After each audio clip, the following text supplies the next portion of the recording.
Good evening. We'll get to those stories in a moment, but we begin tonight with breaking news. After a 5-month trial and 3 days of deliberation, a jury has found Andrew Berry guilty of 2 counts of second-degree murder. Let's go live to the courthouse and join Louisa Alvarez. Louisa, you've been there, busy the last couple days. What can you tell us?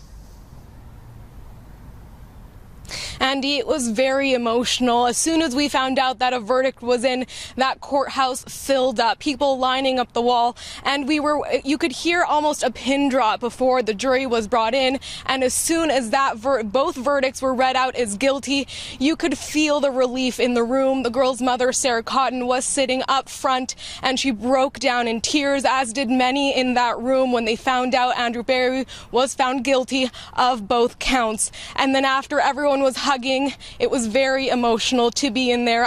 Sarah hugged me and she told me that she was too emotional to speak, but she just said that this was a sigh of relief. And after a 5-month trial, I know everyone in that room felt the same.